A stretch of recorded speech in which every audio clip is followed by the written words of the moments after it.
রাত তখন 1টা। মণিপুরের নিমতলা গ্রামের চৌরাস্তার দিকে ছুটে চলেছে পুরো গাড়ি। একটা গাড়ি ছিল ফৈজান ওমারের, আরেকটি ছিল সম্রাট সিং। গাড়িটি একটুও আসতে হলো না, বরং গাড়ির জোর আরো বেড়ে গেল। সেই দিকে সম্রাট সিং গাড়ির জায়গায় গুলি করল। দেখ এবার। গাড়ির চাকায় গুলিটি লাগতেই গাড়ির একটা ধানের গোলায় গিয়ে ধাক্কা মারে।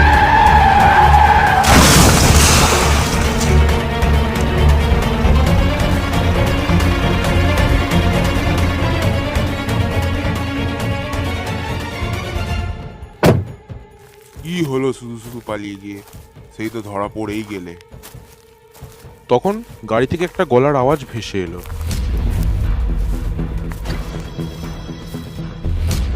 তাই নাকি? তখন সেই গাড়ি থেকে বেরিয়ে এলো।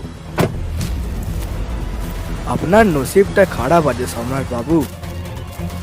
আপনার তো এখনই দোয়া ঘটবে। এই বলেই ফৈজান সম্রাটকে শুট করতে গেল, কিন্তু ট্রিগার চাপার পরে একটাও গুলি বেরোলো না।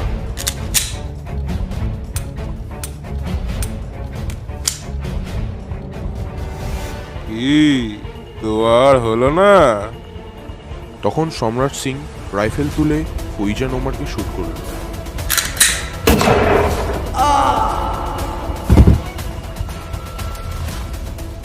তোমাদের মতো এরকম দেশদ্রোহীদের মৃত্যুই প্রাপ্য। এই বলে সে গাড়ির দিকে চলে গেল, কিন্তু সে গাড়ির মধ্যে বসতেই গাড়িটি ব্লাস্ট করল।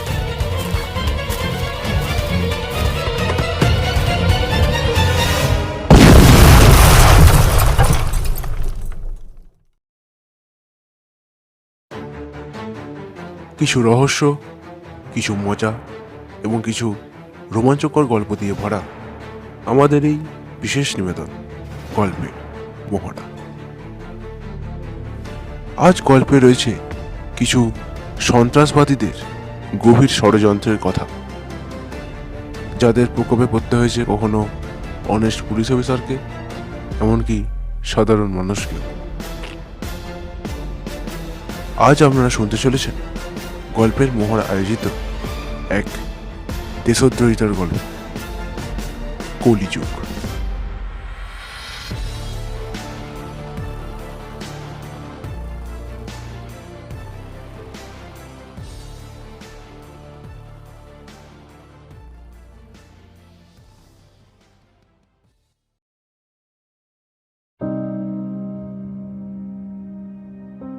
সোমবার সকালে এই ব্লাস্টিংয়ের খবর চারিদিকে ছড়িয়ে পড়ল।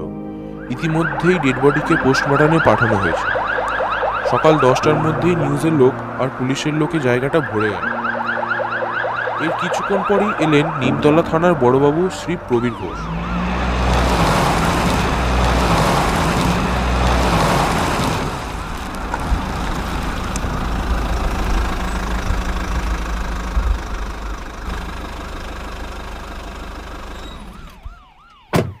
তখন তিনি সমস্ত গ্রামের মানুষকে নানা রকম প্রশ্ন করতে লাগলেন। আচ্ছা, আপনারা রাত্রিবেলা কোনো সন্দেহজনক গাড়ি বা কোনো লোকদের দেখেছেন? কিন্তু বাবু, রাত্রি 1টার আগে না দুটো গাড়ির খুব জোরে যাওয়ার আওয়াজ শুনেছি। বুঝলাম। এই খবর শুধু সারা গ্রাম নয়, পুলিশের হেড অফ ডিপার্টমেন্টেও ছড়িয়ে পড়ল। সেই দিন ডিপার্টমেন্টাল মিটিংয়ে প্রেসিডেন্ট প্রদীপ্রিয়বাবু গাঙ্গুলি বললেন, গুড মর্নিং এভরিওয়ান। আজ এই মিটিংয়ে আসার আসল কারণ হলো মণিপুর ব্লাস্টিং কেস। আশা করি সবাই ঘটনাটা জানে। এই কেস তদন্ত করার জন্য এই ডিপার্টমেন্ট মণিপুরের ডেপুটি গভর্নমেন্ট অফিসার দীপশঙ্কর মিত্রকে দায়িত্বটা দিচ্ছে। আর এই তদন্তের টাইম পিরিয়ড হলো 2 উইকস। এই 2 সপ্তাহের মধ্যে যদি দীপশঙ্কর মিত্র কেসটি সলভ করতে পারে, তাহলে তার প্রমোশন হবে এসএ ডাইরেক্টর জেনারেল অফিসার হিসেবে। Deepshankar, have you any problem? No, sir. I have no problem. This is my responsibility. ওকে, আজকের মিটিং এখানেই শেষ।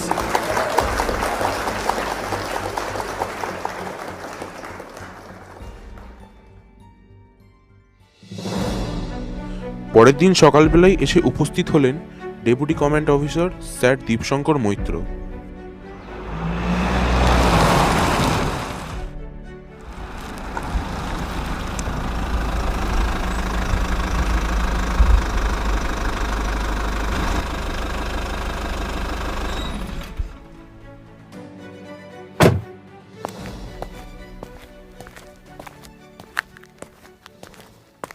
তখন প্রবীর ঘোষ বলতে লাগলেন, আসুন স্যার, আসুন স্যার, কিছু খাবারের ব্যবস্থা করি। এখন সরাসরি এই ঘটনার প্রসঙ্গ গেলে ভালো হয় না? তখন প্রবীর ঘোষের মুখটা ছিল ঠিক দেখার মতো। তখন একজন কনস্টেবল এসে বলল, স্যার একটু যাবেন নাকি চা খেতে? ঘোড়ার ডিম যাবো? কোনো কেসে প্রমোশন হওয়ার নাম নেই, আর চা খেতে যাচ্ছে।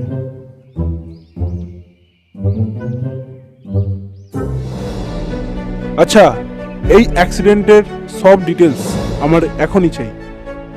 আপনারা রেডি করুন, ততক্ষণ আমি অ্যাক্সিডেন্ট এরিয়াটা দেখে আসছি।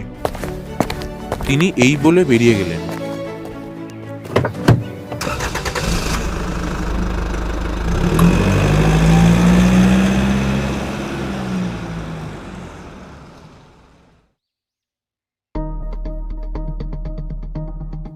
তিনি অ্যাক্সিডেন্ট এরিয়ায় গিয়ে নানা রকমভাবে পরীক্ষা করতে লাগলেন, কিন্তু অল্প কিছু পোড়া কাগজ আর একটা ভাঙা চশমা ছাড়া আর কিছুই পেলেন না।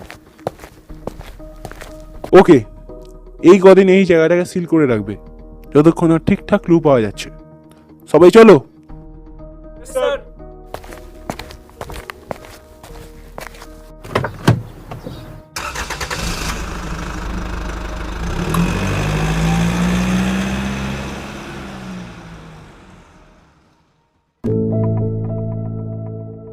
তারপর দেখতে দেখতে 2 সপ্তাহ কেটে গেল, কিন্তু এই কেসের কোনো রকম কিনারা করা গেল না। পুলিশ ডিপার্টমেন্ট তখন বাধ্য হলো ন্যাশনাল ইনভেস্টিগেশন এজেন্সির সাহায্য নিতে। সেখান থেকে তদন্তে পাঠানো হলো NIA অফিসার শ্রী রাজদীপ সিংহকে। পরের দিনই রাজদীপ আর তার পুরো টিম এসে পৌঁছালো মণিপুরে।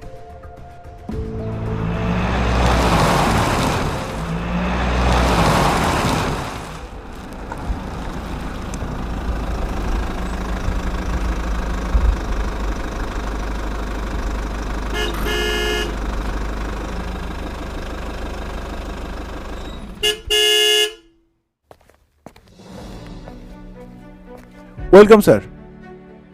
আপনি কি দীপশঙ্কর মিত্র? Yes sir. ওকে, এই অ্যাক্সিডেন্টের সমস্ত ডিটেলস আমার চাই ইমিডিয়েটলি। তখন দীপঙ্কর মৈত্র আর প্রবীর ঘোষ মিলে এই ব্লাস্টিংয়ের সমস্ত ডিটেলস রাজদীপকে দেখান।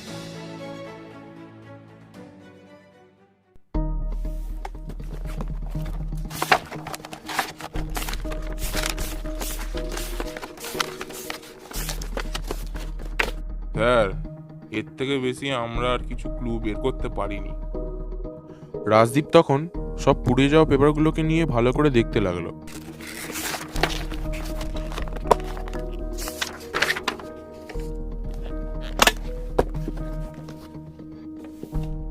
তাহলে সব কাজ ঠিকঠাক করলো, কিন্তু শেষে একটা পদচিহ্ন রেখেই গেল। তখন সে পাতাটি দীপশঙ্করের হাতে দিল। কি কিছু বুঝতে পারলেন? না তো। ভালো করে দেখুন, পেপারে লেখা আছে 7টা টমেটো, একটা কমলা লেবু, 3টে শসা, 3টে সবেদা, 2টো কলা আর 6টা আঙুর। দেখতে খুব হাসির লাগছে, কিন্তু এটা হলো একটি পিনকোড, অর্থাৎ সংখ্যাটা দাঁড়ালো 713326। Please check the pincode. তখন রাজদীপের টিম ওই পিনকোডটি ঠিক কোন স্টেটের সেটা তারা খুঁজে বের করলো। স্যার, এটা আসানসোলের পিনকোড। তার মানে এদের হাত অনেক দূর। আচ্ছা, আসানসোলে এই মুহূর্তে এই টেররিস্ট জাতীয় কোনো ঘটনা দেখা গেছে কি? নো স্যার, বাট একটা খবর আছে যে পরশুদিন অর্থাৎ বুধবার আসানসোলে রাজ্যপালের আসার কথা আছে। ও মাই গড! তার মানে এদের মণিপুরের পরে নেক্সট টার্গেট হলো আসানসোল। স্যার, আমি এখনই আসানসোল থানায় যোগাযোগ করার চেষ্টা করছি। একদম নয়, ওরা এরকম কনস্পিরেসি করার জন্য সব রকম ব্যবস্থা করে রাখে, তাই এদেরকে আমাদের গোপনে ধরতে হবে। ব্যাপারটা তো বেশ ইন্টারেস্টিং। ইন্টারেস্টিং নয়, মিস্ট্রিক্যাল। এটা না ঘোর কলিযুগ। এই সময় শত্রুদের মারার জন্য রাম নয়, রাবণ হতে হবে। বুঝতে পারলেন প্রবীরবাবু? স্যার, আমাদের কিন্তু আজকের মতোই আসানসোলের উদ্দেশ্যে বেরিয়ে পড়তে হবে। গিয়ে আমাদের আসানসোল পুলিশকে সাথে না রাখলে লোকেশন চিনতে ভুল হতে পারে। ওকে, আর সন্ধ্যে 7টাতেই আমরা বেরিয়ে পড়ব। একটা গাড়িতে আমি আর আমার পুরো টিম, আর একটা গাড়িতে দীপশঙ্কর মৈত্র আর ওর টিম। ওকে? সমস্ত কথাবার্তা বলে তারা বেরিয়ে গেল, কিন্তু সেই সময় সেখানেই দাঁড়িয়েছিল একজন কনস্টেবল। সে যে আসলে সেই টেররিস্টদের গুপ্তচর সেটা কেউ জানতে পারলো না। রাজদীপরা চলে যেতেই সে আসানসোলে খবর পাঠিয়ে দিল।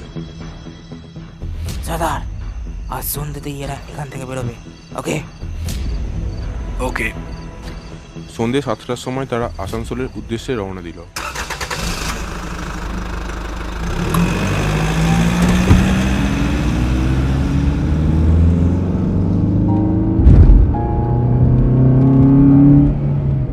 সারাদিন জার্নি করার পর তারা পরের দিন সন্ধেবেলা এসে থামলো নিঘা নামক একটি জায়গায়। নিঘা হলো একটা গ্রাম্য অঞ্চল। এখান থেকে আসানসোলে যেতে আর মাত্র 15 কিলোমিটার। তখন তারা একটু গাড়ি থেকে নামলো। গা হাত পা টেনে নিয়ে গাড়িতে উঠতে গেলেই জঙ্গলের মধ্যে থেকে গুলির আওয়াজ পেল। অ্যালার্ট হও সবাই! তারপর বনের মধ্যে থেকে তাদের দিকে গুলি ছুটতে লাগলো। Attack them! তখন তারাও গুলি চালাতে লাগলো।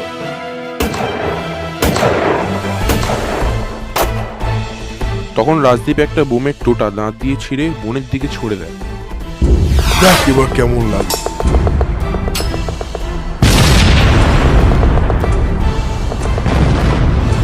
বোমটা ছোঁড়ার পর ফাটতেই সব চুপ, আর কোনো শব্দ পাওয়া গেল না। স্যার, তার মানে আমরা আসানসোলে যে যাচ্ছি তার খবর কিন্তু এরা পেয়ে গেছে। এখন থেকে বি অ্যালার্ট। সবাইকে বলছি, আমি জানি না যে এদের কাছে খবরটা গেল কি করে। ঠিক তখনই বেজে উঠল রাজদীপের ফোন। এখন আবার কে ফোন করে? ফোনটা তখন সে রিসিভ করলো। হ্যালো? কাজটা কিন্তু আপনি ভালো করলেন না রাজদীপ বাবু। পয়জন কিন্তু এখনো মরেনি। কে তুমি? ফৈজানি বা কার নাম? ওই যে মণিপুর ব্লাস্টিং, মনে পড়ছে? আপনারা কিছু করতে পারবেন না। আসানসোলে আবার দেখা হচ্ছে। Good night. Hello? Hello? Hello? Shit! ফোনটা কেটে দিল। কে ফোন করেছিল স্যার? আচ্ছা, আমাকে একটা কথা বলুন তো আপনারা। মণিপুরের ব্লাস্টিংয়ে যে দুটো গাড়ি খোঁজ পাওয়া গেছিল, তার মধ্যে একটা গাড়ি তো সম্রাট সিংয়ের, তাহলে আর একটা কার? স্যার, রিপোর্টে দেখা গেছে যে লোকটার নাম ফৈজান ওমার, আর সে কিন্তু ওই অ্যাক্সিডেন্টেই পুড়ে মারা গিয়েছিল। আরে আপনারা আমাকে আগে কেন বলেননি? এই সবে যে ফোন করেছিল সেও তো ফৈজানই ছিল।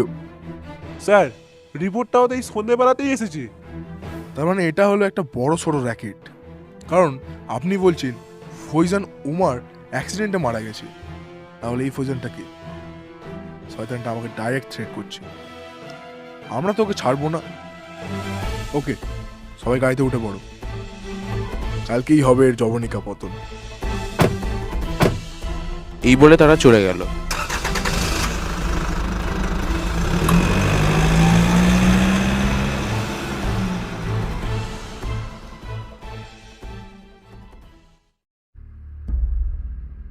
পরের দিন সকাল 10টাতেই রাজদীপ এবং দীপশঙ্করের টিম এসে পৌঁছালো আসানসোলের চেলিডাঙ্গা পুলিশ স্টেশনে, যেখানে আজ সন্ধ্যাতেই রাজ্যপালের আসার কথা আছে। তারপর তারা সেখানকার পুলিশদের সাথে সাক্ষাৎ করলো। Hello, we are coming from Manipur police station and we are NIA officer. Myself, Rajiv Singh, and this is my team. तो आप मुझे बताएं कि हम आपकी कैसे मदद कर सकता है। क्या आपको पता है कि आज यहाँ आतंकवादियों का हमला हो सकता है? क्या बोल रहे हो आप? हमारे एरिया पे ये सब कैसे हो रहा है? नो नो, ये सब फेक न्यूज़ है। Fake news? যদি এটা ফেক নিউজ হতো না তাহলে আমরা এত দূর থেকে ছুটে আসতাম না। আর যদি কোনো রকম দুর্ঘটনা ঘটে যায় তাহলে তো আপনাদেরই বিপদ হবে। তখন আসানসোলের চেলিডাঙ্গা পুলিশ স্টেশনের বড়বাবু একজনকে ডেকে তাকে রাজদীপ আর দীপশঙ্কর মিত্রের সাথে যেতে বললেন। তোমরা সবাই এনাদের সঙ্গে যাও, এনারা যেন আমাদের সমস্ত সুবিধা পান। আরে বাস, আপনি বাংলা জানেন? আরে চুলগুলো কি আর এমনি এমনি পাকলো? আপনাদের কলকাতাতেও আমার একবার পোস্টিং হয়েছিল।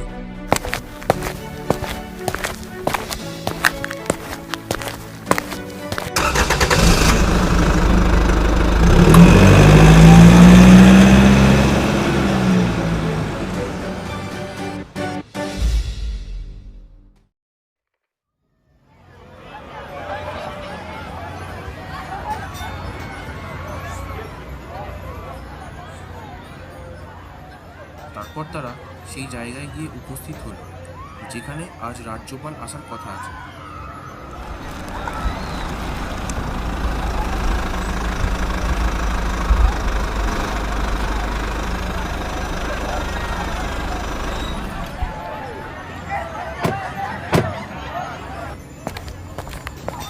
সবাই নিজের নিজের পজিশন নিয়ে নাও, আর আমরা সবাই কিন্তু পুলিশ ইউনিফর্ম ছাড়া থাকবো, ওকে?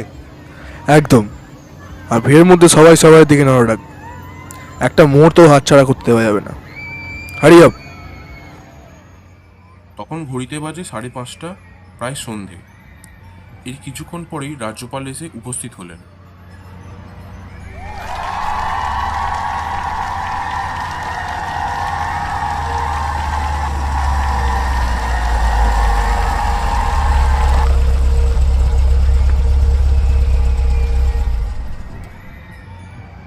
সবাই অ্যালার্ট হও, সবাইকে নজরে রাখো। তখন হঠাৎই ধাক্কা লাগে একটা উন্মাদ পাগলের সাথে। আরে দেখে যান। এই বলেই রাজদীপ নিচের দিকে তাকাতেই দেখতে পায় একটা বড় বাক্স। এটা আবার কি? তখন সে বাক্সটা খুলে দেখতে পেল এক বাক্স পেটো বোম।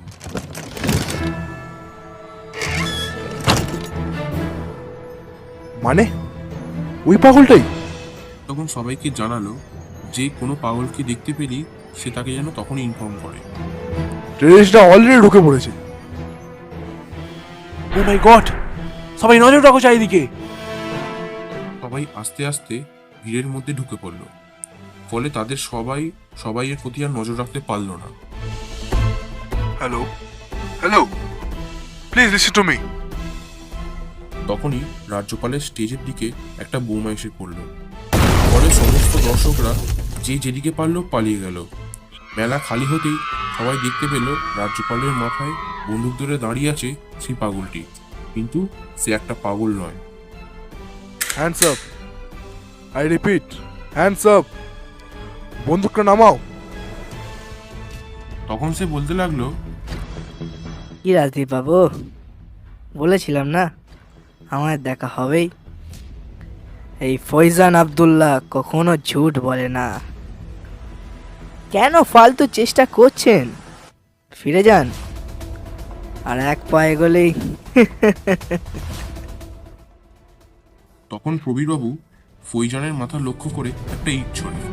তখন রাজদীপ ফৈজানের গলা চেপে ধরল। আর পালাতে পারবি না শয়তান, তোর পতন আজ আমার হাতেই। ভুল করছেন আপনি। আমরা আমরা রক্তবীজের মতো বারবার ফিরে আসবো। রক্তবীজের নিদানের জন্য না, কালিও রয়েছে। আসানসোলের পুলিশ তখন তাদের ফোর্স নিয়ে সেখানে প্রবেশ করলো। ছেড়ে দিন রাজদীপ বাবু, ব্যবস্থা আমরা করছি। না, একে আমি শান্তি নয়, মৃত্যু উপহার দেব। তখন রাজদীপ ফৈজানকে টানতে টানতে সেই পেটো বোমের বাক্সের কাছে নিয়ে গেল। মরে বাপ। ফৈজানকে বাক্সের সাথে বেঁধে রাজদীপ শুট করল।